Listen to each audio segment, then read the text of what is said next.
Hi, everyone. I'm Sarah Todd, Director of the Center for Career Development at Eastern University, and I'm here to share some tips with you on how not to get scammed as you are looking for legitimate opportunities, whether they be internships or jobs. So let's get started. So first of all, the things that we're going to cover today are how to recognize a scam, ways to find potentially legitimate opportunities, and also common types of scams that you might see as you start your job search or your internship search online. The first is pretty obvious, getting a job offer from a stranger.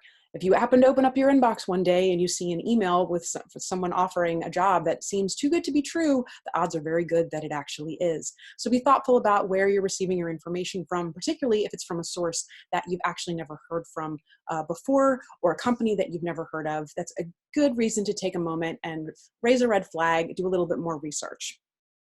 The next is high pay for simple work. This is often a way that scammers will try to seduce you into contacting them, saying things like, work from home, be your own boss, earn extra income. They will try to use money as a way to try to get you to apply. Also, especially if it seems like if it's something that's too good to be true, something like a personal assistant, what have you, where the pay seems it's just a little bit out of your normal expectation. Um, okay, requests for money. This happens a lot at the forefront of a scam, where they will say, well, you only need to pay $200 to get started, or we're going to provide you with free training, but in order to get you started, we need you to pay up front. It also might be that they decide to ask you for things for an application fee. A legitimate job is not going to ask you to actually pay money to apply with them. An employment screening fee or some type of an online assessment that they're making you pay for, shipping costs, training fees, anything of that stripe.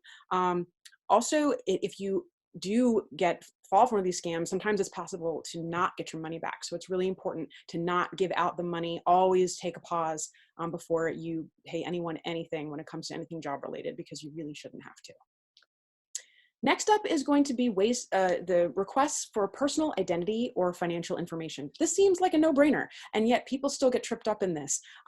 Don't provide anything, especially things like social security numbers, bank account numbers, passwords. That is absolutely a no-go. You do not provide any of that information up front. Once you are hired, in order to get a paycheck, that may happen, but at the stage where you are when you're in the search, you do not give anyone anything in terms of personal identity information or financial. The next thing that happens sometimes is that scammers will ask you to send a check to cover the cost of something. And this often happens where they'll say, well, we'll give you the pay back in your first check, or you have to pay something in order for them to pay you in some way. If there's any type of request for a check, just keep moving. A lot of them will use things like high pressure act now. This happens a lot with things like multi-level marketing firms, organizations that are on the questionable edge of scam, or in some case outright scam, depending on the organization. But if there's a lot of pressure for you to make a decision to take the job or not right now, that's not the way that legitimate companies operate. It is always acceptable for you to ask for time to have consideration for an opportunity. So absolutely, if the pressure is on and they want an answer right now, the best thing to do is to walk away, because that is often a tactic they use to sort of get you into their organization and sort of pressure you and push you. This is a little bit interesting, but the idea of a long distance employer. So sometimes these will come from around the world. Sometimes they will come from a state that is far away. So if you got an email in your inbox, let's say from Oregon randomly that you had never recognized, it might just be a moment to say, let me look this up. Because sometimes they'll use the distance as a way to kind of help sort of shield themselves or keep themselves from being noticed that something is going on there that shouldn't be. If they only list a PO box, if there's no street address,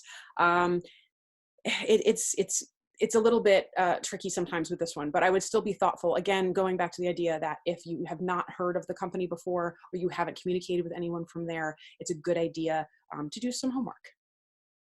Again, suspicious, unsolicited emails.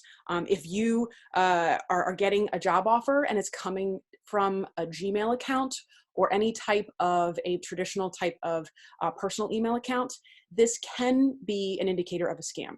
That said, there are legitimate startup businesses that are using popular platforms. But again, this is a good moment to take a pause because most organizations are able to afford at least a basic website platform, which comes with email. So to that end, looking for things like a Gmail, a Yahoo, especially if it's something really old and odd, that's often a good way to recognize that something's not right. Other things that happen sometimes are fake websites. So if you go to the website and it looks like it was literally thrown together in the last couple days, oftentimes if it looks like they have got pictures of people in an office, but it's really impossible to tell what's going on.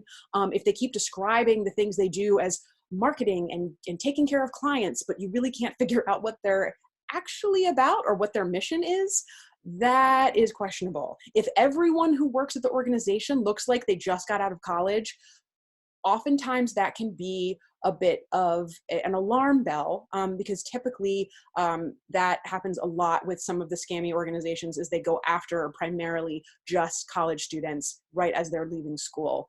So just be thoughtful about that. Most organizations tend to have a bit more diversity in terms of their overall hiring population. The other thing that you want to think about is checking out the street address.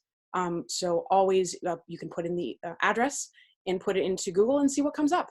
Is it legit? Is it actually a Wawa? So just check that out. Now on to happier topics. How do you find legitimate opportunities? Now, searching reputable channels. This would include things like, for our purposes, Handshake, of course. This could also include websites like Idealist, organizations that are within your professional organization.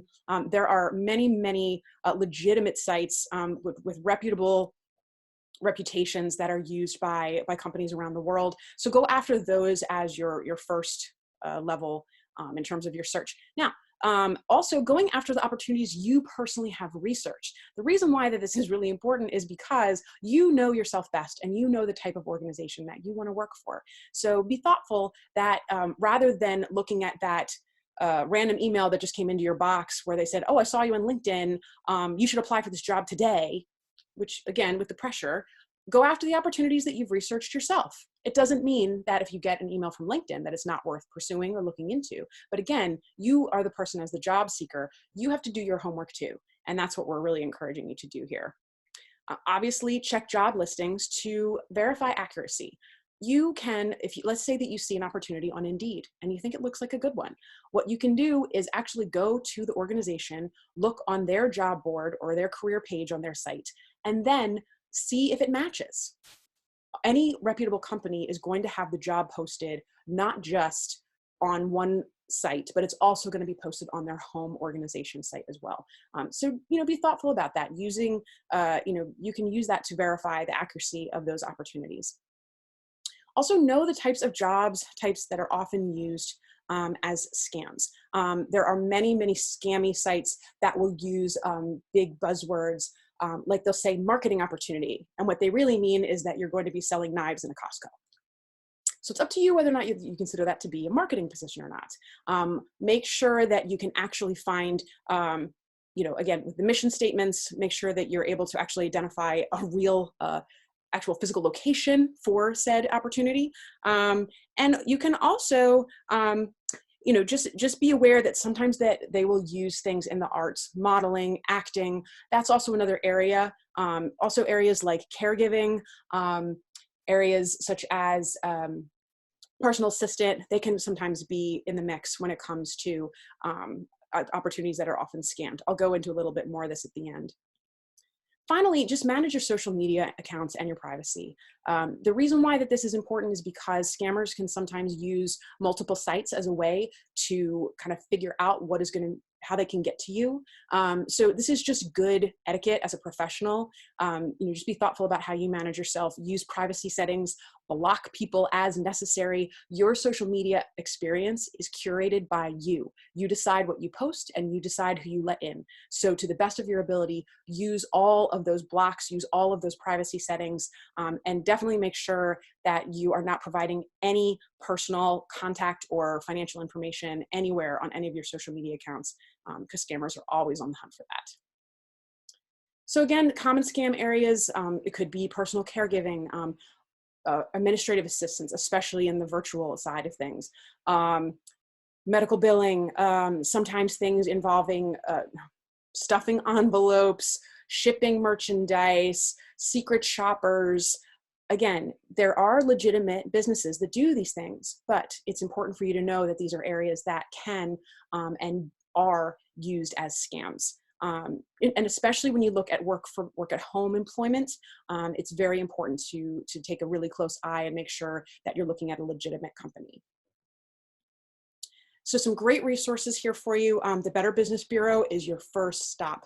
They are able to keep track of scams. They're able to keep track of complaints. So anytime you're looking at an organization, it's a great idea to run them through the Better Business Bureau just to get their take. Another thing that you can do, obviously using Handshake. Handshake jobs have to go through a multi-step process to be approved. It doesn't mean that it is a guarantee, but it does mean that you're going to be more likely to find opportunities there that have been verified by multiple sources. So I would definitely encourage you to look at Handshake's opportunities because I feel very confident that we've brought in a number of really excellent organizations there.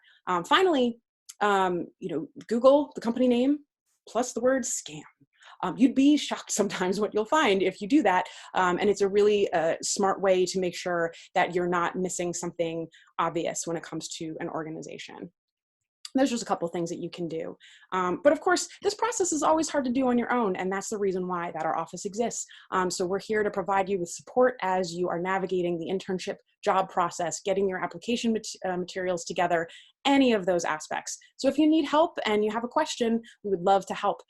So you can reach out to us through careers@eastern.edu. You can make an appointment with us on Handshake. And of course, you can see all of our resources available to you on eastern.edu/careers. Thank you so much for attending this session and watching our video, and we look forward to seeing you next time. Thanks.